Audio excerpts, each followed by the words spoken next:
Don Quijote de la Mancha, capítulo 4, de lo que le sucedió a nuestro caballero cuando salió de la venta.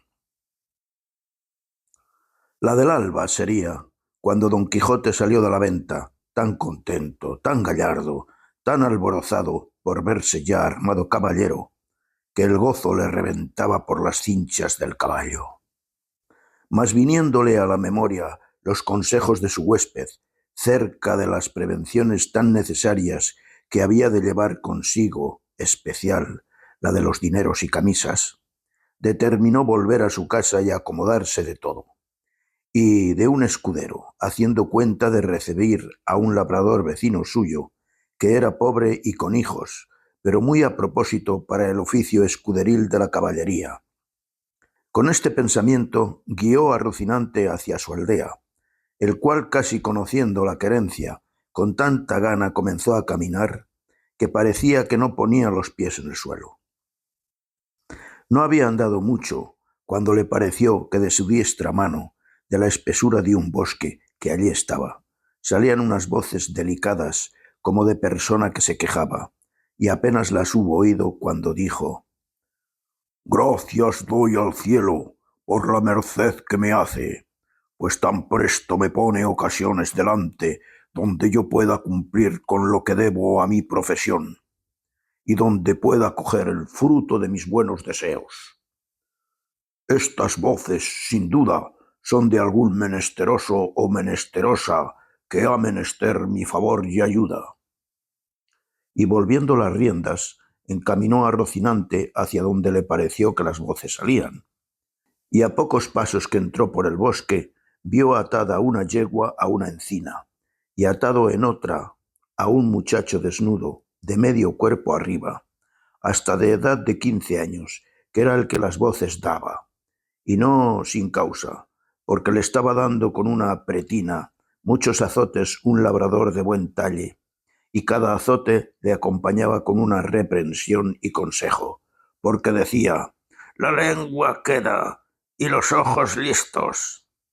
Y el muchacho respondía: «No lo haré otra vez, señor mío, por la pasión de Dios, que no lo haré otra vez, y yo prometo de tener de aquí adelante más cuidado con el hato». Y viendo Don Quijote lo que pasaba, con voz airada dijo: «Descortés caballero, mal parece tomaros con quien defender no se puede. Subid sobre vuestro caballo y tomad vuestra lanza», que también tenía una lanza arrimada a la encina donde estaba arrendada la yegua, «que yo os haré conocer ser de cobardes lo que estáis haciendo». El labrador, que vio sobre sí aquella figura llena de armas, blandiendo la lanza sobre su rostro, túvose por muerto y con buenas palabras respondió: «Señor caballero, este muchacho que estoy castigando es un mi criado, que me sirve de guardar una manada de ovejas que tengo en estos contornos, el cual es tan descuidado que cada día me falta una, y porque castigo sin descuido o bellaquería, dice que lo hago de miserable, por no pagalle la soldada que le debo, y en Dios y en mi ánima que miente». «Mientes delante de mí, ruin villano», dijo Don Quijote, «por el sol que nos alumbra, que estoy por pasaros de parte a parte con esta lanza. Pagadle luego sin más réplica, si no por Dios que os rige, que os concluya y aniquile en este punto. Desatadlo luego». El labrador bajó la cabeza y, sin responder palabra, desató a su criado, el cual preguntó a Don Quijote que cuánto le debía su amo. Él dijo que 9 meses a 7 reales cada mes. Hizo la cuenta Don Quijote y halló que montaban 63 reales, y díjole al labrador que al momento los desembolsase, si no quería morir por ello. Respondió el medroso villano que para el paso en que estaba, y juramentando que había hecho y aún no había jurado nada, que no eran tantos, porque se le habían de descontar y recibir en cuenta 3 pares de zapatos que le había dado y un real de 2 sangrías que le habían hecho estando enfermo. Bien está todo eso, replicó don Quijote, pero quédense los zapatos y las sangrías por los azotes que sin culpa le habéis dado, que si él rompió el cuero de los zapatos que vos pagastes, vos le habéis rompido el de su cuerpo, y si le sacó el barbero sangre estando enfermo, vos en sanidad se lo habéis sacado. Ansí que por esta parte no os debe nada. El daño está, señor caballero, en que no tengo aquí dineros. Véngase Andrés conmigo a mi casa, que yo se los pagaré un real sobre otro. ¿Irme yo con él? Dijo el muchacho. ¿Más? Mal año. No, señor, ni por pienso, porque en viéndose solo me desuella como a un San Bartolomé. No hará tal, replicó don Quijote. Basta que yo se lo mande para que me tenga respeto. Y con que él me lo jure por la ley de caballería que ha recibido, le dejaré ir libre y aseguraré la paga. Mire vuesa merced, señor, lo que dice, dijo el muchacho, que este mi amo no es caballero, ni ha recibido órdenes de caballería alguna, que es Juan Aldudo, el rico, el vecino de Quintanar. Importa poco eso, respondió don Quijote, que Aldudos puede haber caballeros, cuanto más que cada uno es hijo de sus obras. Así es verdad, dijo Andrés, pero este mi amo, ¿de qué obras es hijo? Pues me niega mi soldada y mi sudor y trabajo. No niego, hermano Andrés, respondió el labrador, y hacerme placer de veniros conmigo, que yo juro por todos los órdenes que de caballería hay en el mundo de pagaros, como tengo dicho, un real sobre otro y aun sahumados. Del sahumerio os haga gracia, dijo don Quijote, dádselos en reales, que con eso me contento, y mirad que lo cumpláis como lo habéis jurado. Si no, por el mismo juramento os juro de volver a buscaros y a castigaros, y que os tengo de hallar aunque os escondáis más que una lagartija. Y si queréis saber quién os manda esto, para quedar con más venas obligado a cumplirlo, sabed que yo soy el valeroso Don Quijote de la Mancha, el desfacedor de agravios y sin razones, y que a Dios quedad, y no se os parta de las mientes lo prometido y jurado, so pena de la pena pronunciada. Y en diciendo esto, picó a su Rocinante, y en breve espacio se apartó de ellos. Siguióle el labrador con los ojos, y cuando vio que había traspuesto el bosque, y que ya no parecía, volvió a su criado Andrés y dijo: Venid acá, hijo mío, que os quiero pagar lo que os debo, como aquel deshacedor de agravios me dejó mandado. Eso juro yo, dijo Andrés, y como que andará vuestra merced acertado en cumplir el mandamiento de aquel buen caballero, que 1000 años viva, que según es de valeroso y de buen juez, vive Roque, que si no me paga, que vuelva y ejecute lo que dijo. También lo juro yo, dijo el labrador, pero por mucho que os quiero acrecentar la deuda para acrecentar la paga.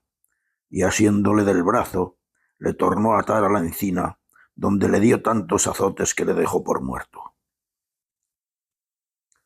Llamad, señor Andrés, ahora, decía el labrador, al desfacedor de agravios, veréis cómo no desface aqueste, aunque creo que no está acabado de hacer, porque me viene gana de desollaros vivo como vos temíades. Pero al final le desató y le dio licencia que fuese a buscar a su juez para que ejecutase la pronunciada sentencia.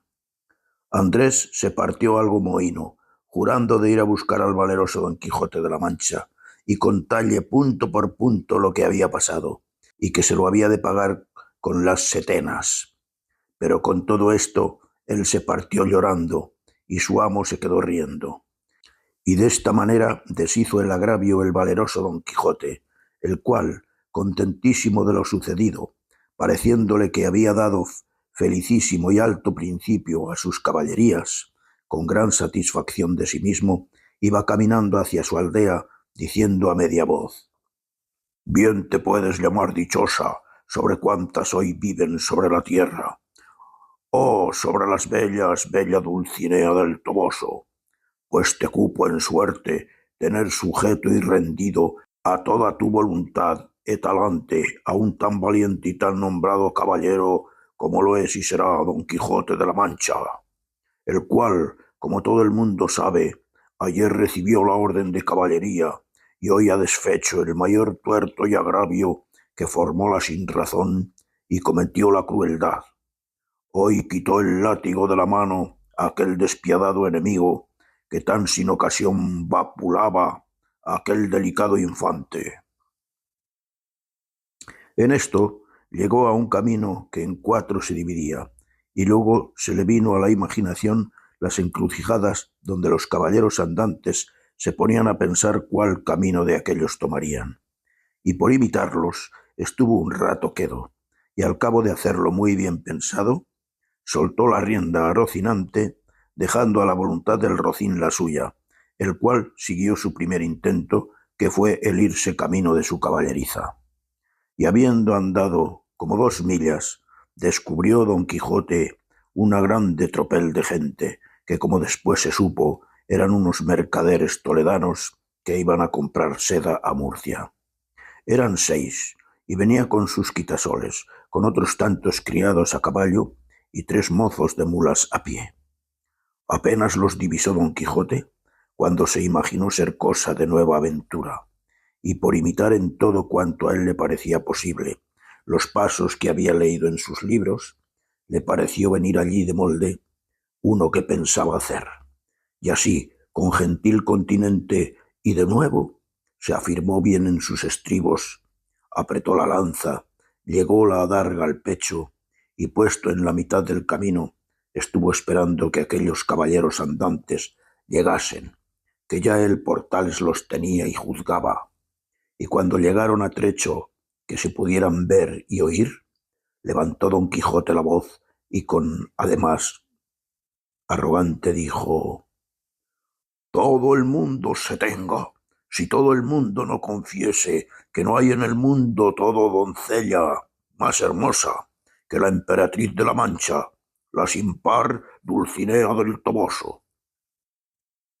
Paráronse los mercaderes al son de estas razones, y a ver la extraña figura del que las decía, y por la figura y por las razones, luego echaron de ver la locura de su dueño, mas quisieron ver despacio en qué paraba aquella confesión que se les pedía, y uno de ellos, que era un poco burlón y muy mucho discreto, le dijo: señor caballero, nosotros no conocemos quién sea esa buena señora que decís.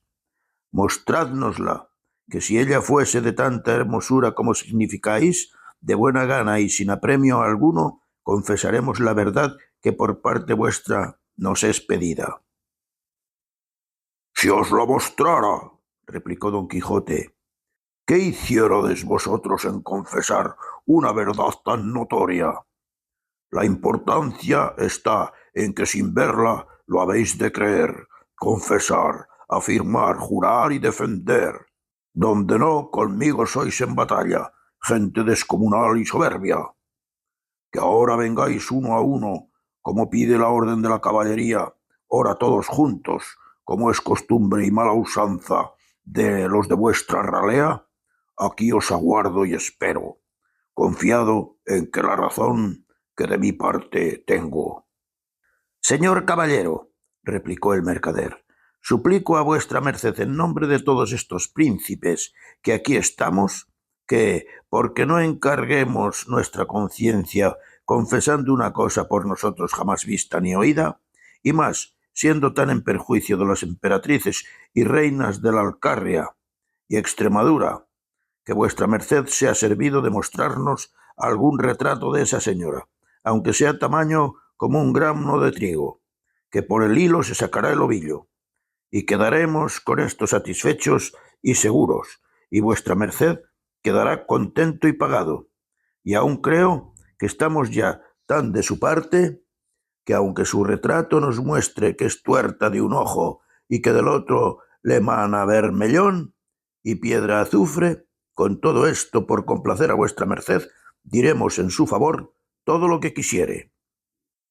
No le mana, canalla infame, respondió don Quijote encendido en cólera. No le mana, digo, eso que decís, sino ámbar y argalia entre algodones, y no es tuerta ni corcovada, sino más derecha que un uso de Guadarrama. Pero vosotros pagaréis la grande blasfemia que habéis dicho contra tamaña beldad como es la de mi señora. Y en diciendo esto, arremetió con la lanza baja contra el que había dicho, con tanta furia y enojo, que si la buena suerte no hiciera que en la mitad del camino tropezara y cayera Rocinante, lo pasara mal el atrevido mercader. Cayó Rocinante y fue rodando su amo una buena pieza por el campo, y queriéndose levantar jamás pudo. Tal embarazo le causaban la lanza, adarga, espuelas y celada con el peso de las antiguas armas. Y entre tanto que pugnaba por levantarse y no podía, estaba diciendo: «Non fuyáis, gente cobarde, gente cautiva, atended, que no por culpa mía, sino de mi caballo estoy aquí tendido». Un mozo de mulas de los que allí venían, que no debía de ser muy bien intencionado, oyendo decir al pobre caído tantas arrogancias, no lo pudo sufrir sin darle la respuesta en las costillas, y llegándose a él, tomó la lanza, y después de haberla hecho pedazos con uno de ellos, comenzó a dar a nuestro Don Quijote tantos palos que a despecho y pesar de sus armas le molió como cibera. Dábanle voces sus amos que no le diese tanto y que le dejase, pero estaba ya el mozo picado, y no quiso dejar el juego hasta enviar todo el resto de su cólera, y acudiendo por los demás trozos de la lanza, los acabó de deshacer sobre el miserable caído, que con toda aquella tempestad de palos que sobre él veía, no cerraba la boca, amenazando al cielo y a la tierra y a los malandrines que tal le parecían. Cansóse el mozo, y los mercaderes siguieron su camino, llevando que contar en todo el pobre apaleado, el cual después que se vio solo, tornó a probar si podía levantarse, pero si no lo pudo hacer cuando sano y bueno, ¿cómo lo haría molido y casi deshecho? Y aún se tenía por dichoso, pareciéndole que aquella era propia desgracia de caballeros andantes, y todo lo atribuía a la falta de su caballo, y no era posible levantarse, según tenía abrumado todo el cuerpo.